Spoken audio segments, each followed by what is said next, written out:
Is all prepared then? Excellent.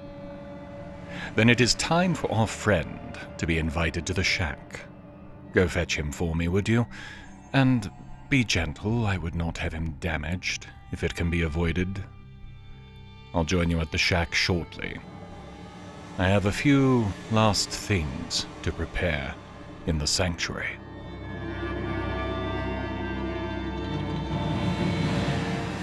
What is the music of life? Silence, my brother.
Midyear, 4th Era, 202.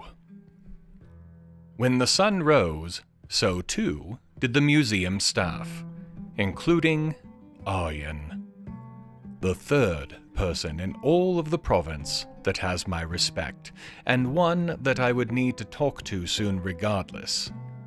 Since I had the time, I pulled him to the side and talked frankly with him. He had known when I became a vampire the first time, and he had known within seconds that I had once again. Explanations were in order, and so they were given. To say he was approving of my choices would be a lie, of course, but he has also long since resigned himself to keeping my confidence and saying nothing. I made no apologies. He knew that I would not balk at committing minor crimes, murder, or anything else, as I had done all of these before, in one form or another.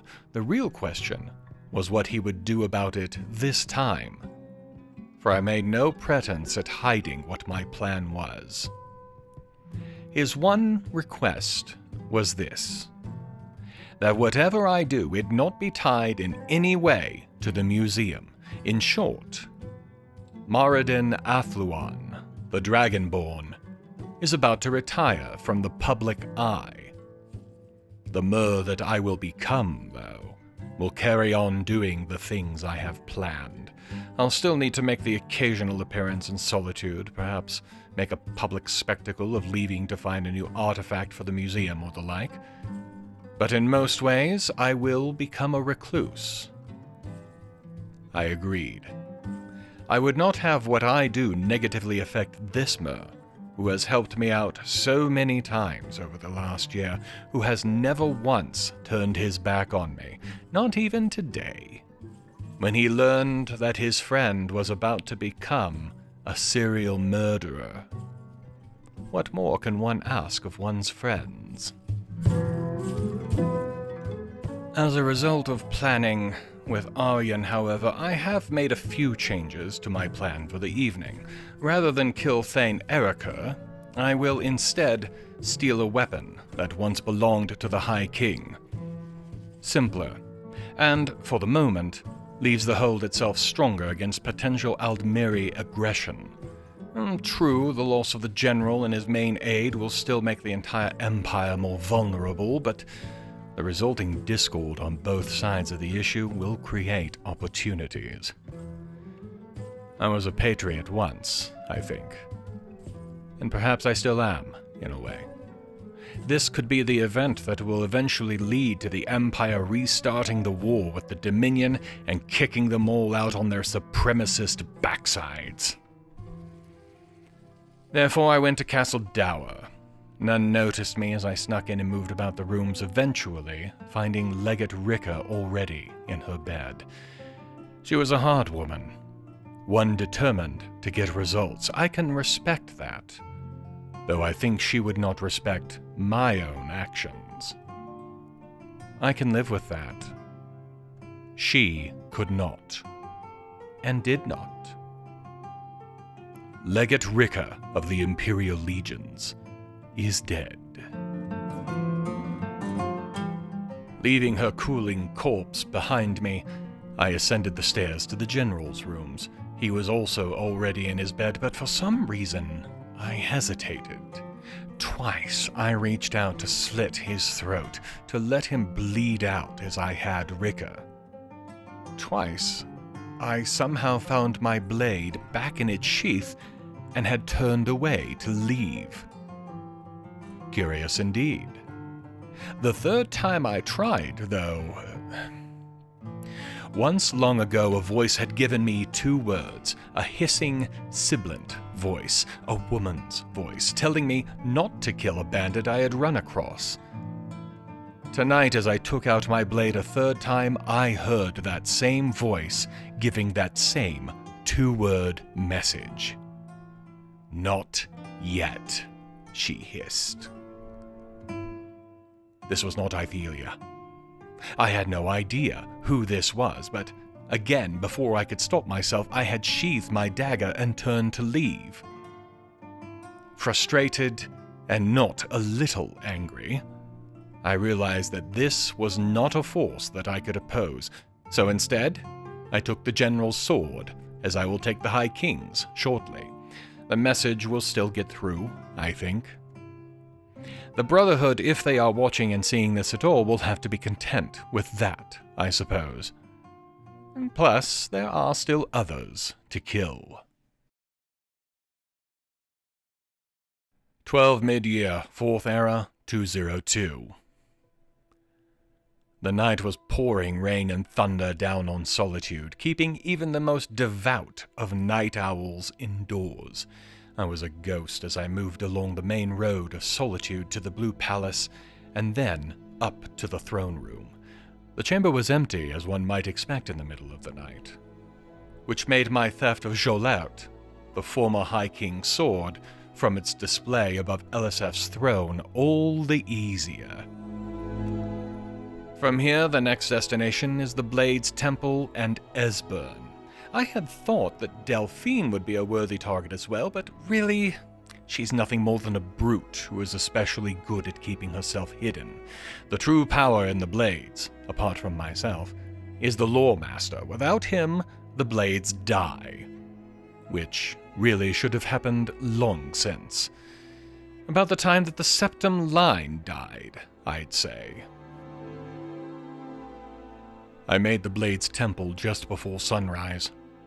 The last 2 Blades were still asleep, and I realized were likely still waiting word from me about the results of my trip to Sovngarde to kill Alduin. I never did come back here to tell them the news. Likely, given how much they got out of the temple, they think I'm dead by now. Well, that won't be a problem for them anymore. Both Esbern and Delphine are dead now, along with any possibility of the Blades ever being revived. I feel no remorse over this. Delphine was clinging to a past that never existed, and Esbern... Well, Esbern was a paranoid old man who didn't cling to the past, but rather lived in it. They were useful in their time, but that time is no longer. The Blades are dead. Good riddance. After several hours of sleep at the Blade's Temple, I departed for Markarth and Calselmo. Now, I must admit that Calselmo has been invaluable to me over the last year. He has translated things that nobody else could, Though as it turned out, that was because he had a giant stone that allowed him to do it.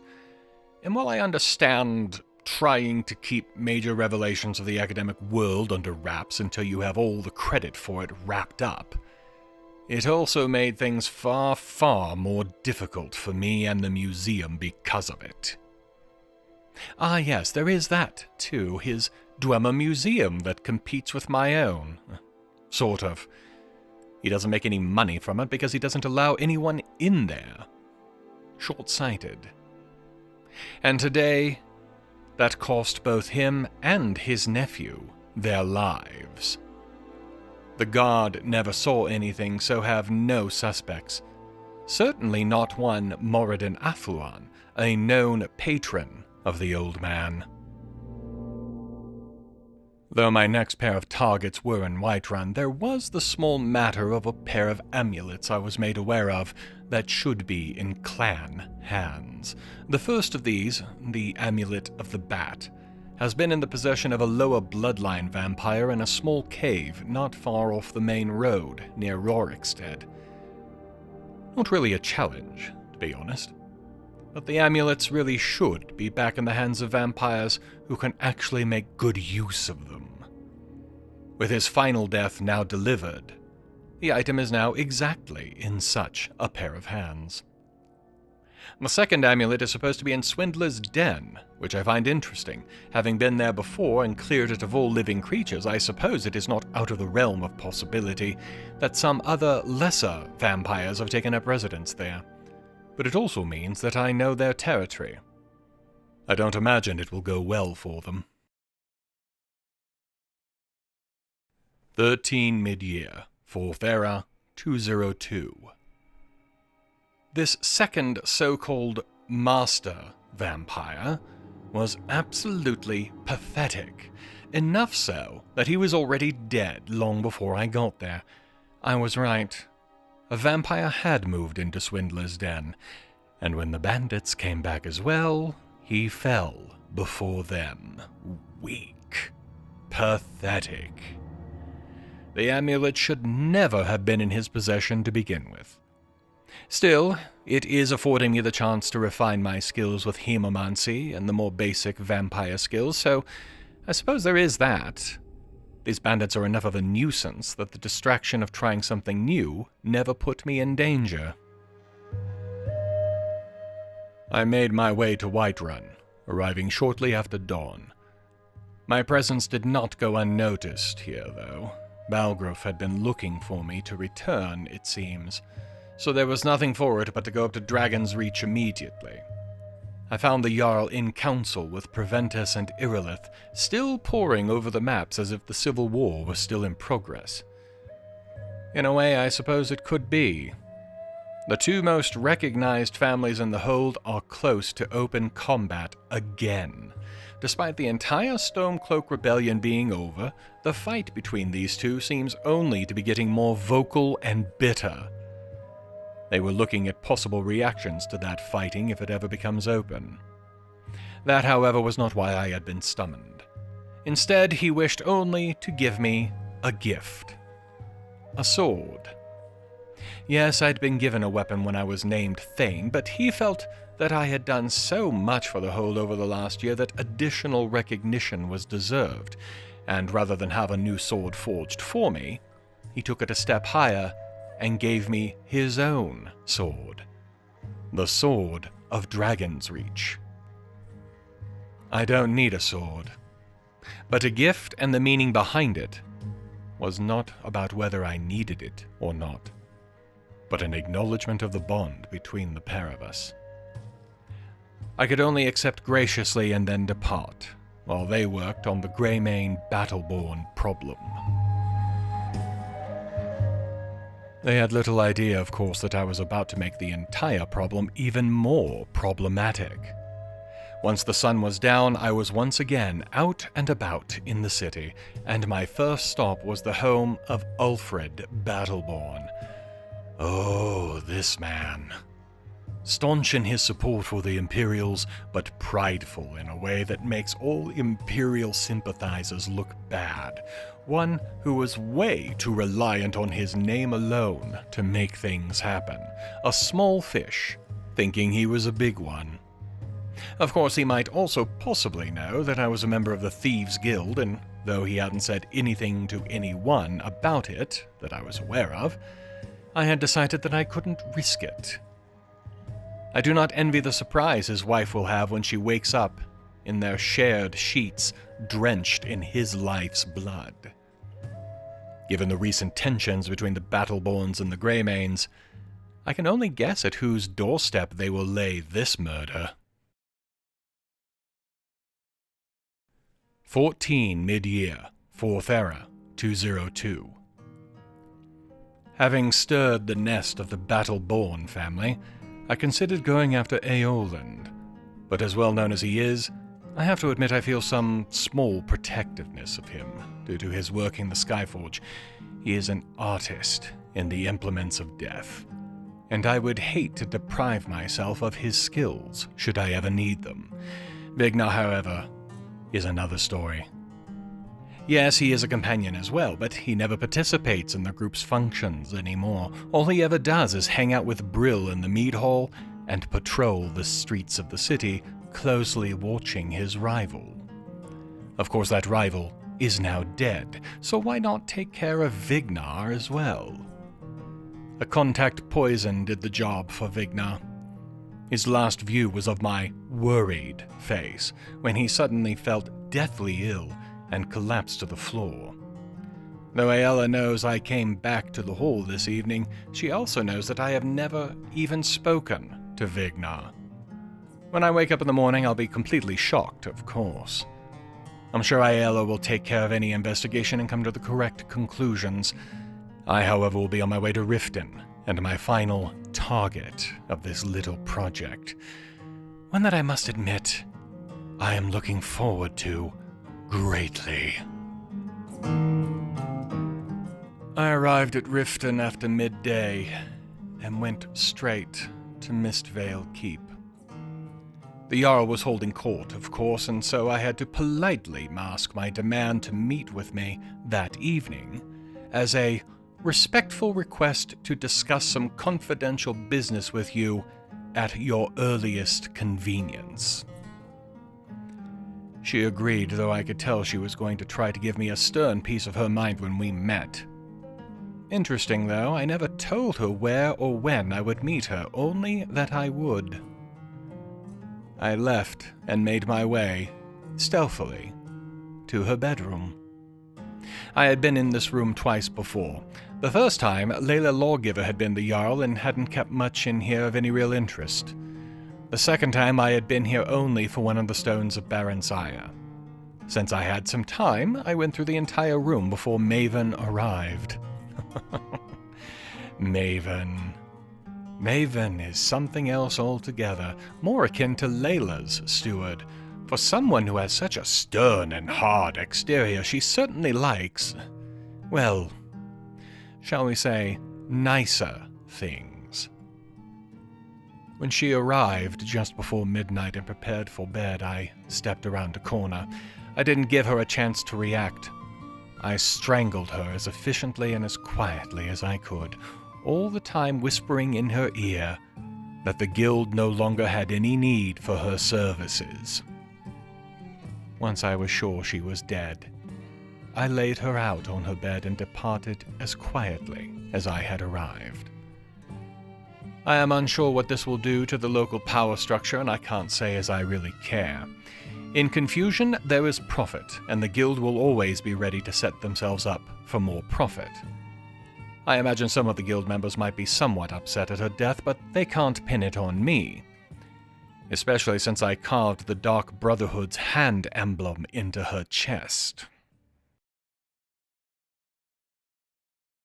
15 Midyear, 4th Era, 202. I returned to Honeyside to wait out the Brotherhood. Surely there will be no way to miss what I have done to draw their attention, especially with Maven. Either they will try to recruit me, or they will try to kill me. The first is obviously preferable, but the latter is at least probable, though I imagine it will not turn out as they think it will. I never have to sleep, after all, and I have far more experience in direct combat than almost anyone still alive. So it is time to wait. Ideally, I'd wait in solitude, but since my trail has led here to Riften, then it only makes sense that I would be found here. I see no reason to make it more difficult for them. I spent the day lounging in various darkened and out-of-the-way places in Riften. There are a great many of them, but I wanted to be sure that if the Brotherhood did come calling, that they would not feel inhibited by being overly public.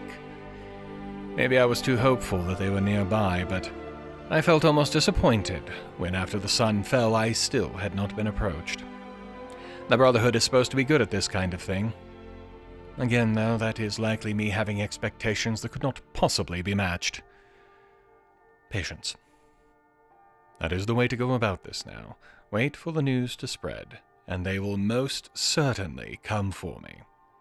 One way or the other.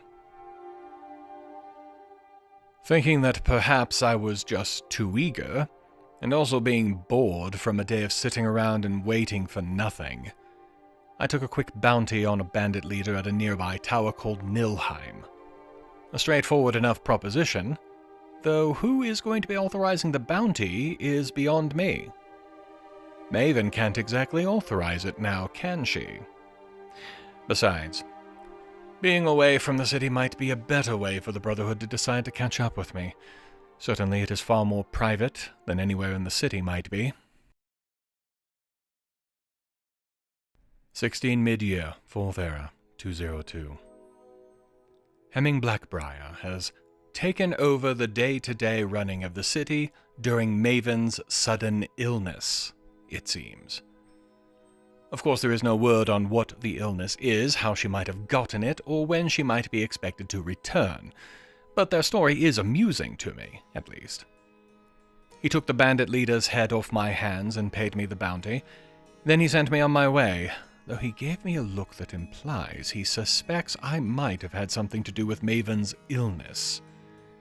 I pretended not to notice, of course. I returned to Honeyside and waited for dusk to fall. I've no idea how to better advertise my desire to meet with the Brotherhood. Rather than remain in one place, I have decided to just move from city to city until either they approach me or a better idea comes along. Rather than simply go straight to Windhelm, a place I would rather not spend more time in than is required, I spent the day wandering the steam and water-filled region of southern Eastmarch. Apart from a giant camp or two and the odd ritual altar set up, I can't say that there was much there to attract interest. Well, I suppose the small hill at the center, with the wood wall, might be an exception. I'd been meaning to see why a dove was circling that hill for the last several months, but had never found an opportune time to investigate. The dove swept down on me as I approached and offered me a bolt of lightning as a greeting.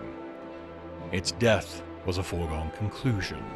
This one was another relatively young dove who clearly hadn't been keeping up on current events. When late afternoon came upon me, I began walking towards the north and Windhelm. With Elder Early Dawn gone, the Candlehearth Hole has come under new management. Nils, who used to work for the old hag. There's already a more welcoming atmosphere here, except where the Dawnguard are concerned. No surprises there, given that was the entire point of her death. I settled in to try and enjoy the place for once. I took a meal, though of course I no longer need it. I listened into the conversations that others were having, taking note of a few rumors concerning recent events in Solitude and Whiterun. There are even the beginnings of true grumblings that the Empire should be taking action against the Dominion, though it is still in hushed whispers. A beginning, perhaps. But short of a major event, I do not see the Empire resuming the war just yet. I also spent some time thinking about my own recent activities and have made some decisions.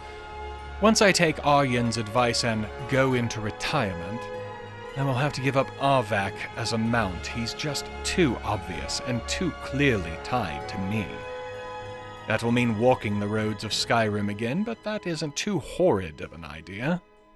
I'm also thinking that I will need an entire new set of armor and weapons, ones that are not tied to my identity as Dovahkiin, Harbinger, Guildmaster, or any of the other titles I have managed to land for myself. The weapons will be simple. I'll be riding to Winterhold tomorrow and learning a few spells from the Conjuration School, I think, along with some training in the school in general. I could go tonight, I suppose, but I think I need to maintain my able to go out in sunlight persona for a little bit longer. It is all about appearances, it seems. 17 Midyear, 4th Era, 202. As I did on the way to Windhelm, I took some time to explore the area around Winterhold that I had not gotten around to doing. Again, for the most part, there was little to mention, but I did catch a glimpse of something that seemed very out of place to me. A barrow entrance, but out in the ice flows north of the city. Interesting, both because of its location, and because I have yet to hear anything about this place. Of course, this engaged my curiosity. When I got to the barrow, I found it locked against me, another thing I've not seen a barrow have. There was a nameplate near the entrance, and my experience with ancient Nordic writing allowed me to sound out the name of this place. I shall, of course, be exploring Deepholm. Because until the Brotherhood gets their act together and finds me, what else do I have to do? Entry was simpler than I'd expected, but the fact that the entrance was hidden behind what looked, at first, to be a Draugr coffin is interesting. I entered on guard. As well I should have. The expected Draugr were all over the place, but this is no tomb or burial location. This place has a far different feel, almost like a vault or a prison. Levers all over the place, each one connected to a stairway that led upwards to what could almost be a cell. If my theories on the Draugr are correct, then maybe this is a prison dating back to the Dragon Wars, and those who still walk this place were either the cult's prisoners or jailers. More exploration is needed, but one thing I think I can safely say. Aryan is going to want to see this place. This is a prison, and an ancient one. I found a dead prisoner who refers to its jailers as Atmoran, not Nord, meaning this place may be almost as old as Sarthol was. The prisoner somehow had gotten hold of what he referred to as a totemic key, not something I had seen before. Later, though, when I found a locked door that for all the world looked like a very secure vault of some kind, I tried it as a key. It worked, which makes me even more curious how this dead prisoner got a hold of it. This vault has been locked for a long time. Perhaps it is time to see what was kept in there, or what manner of prisoner they decided needed to be kept in such a secure cell. Either way, I will be ready. It was a cell. And with all the built-in security, it was no wonder that what I found was no regular prisoner. It was still alive, even. Though it had much the same look as a dragon priest, it clearly was not. A lich, then, perhaps. From what I can make out of its features, likely a Merithic one. A prison that no one knew was here, this close to Winterhold, and a lich in one of the highest security vaults I have ever seen. Oh, I was right indeed. Aryan will very much want to know about this place. After my stop in Winterhold, I'll be heading straight back to the museum. I would very much like to know this elven lich's story, if it can be found. I arrived in the late afternoon, after the office hours for the Master of Conjuration. I was just in time, however, to speak with the Master of Illusion, Drevis Nellerin. After a quick discussion, it became apparent that I had more than enough knowledge of the school. In some ways, I had already surpassed him, really. Instead, he put me on the trail of the final master spells, ritual spells, similar to those I was sent hunting for the Destruction School some time ago. Fortunately, I didn't need to leave the college for them. The key was finding 4 books here in the college that were invisible to the normal eye. I had to break the illusion on them, then take them back to the master. I took an hour or two to canvass the entire college, but I found them. Some of the power these spells could give will take time to understand fully, but I look forward to making more use of these. As for my studies in conjuration, well, they will have to wait until tomorrow morning.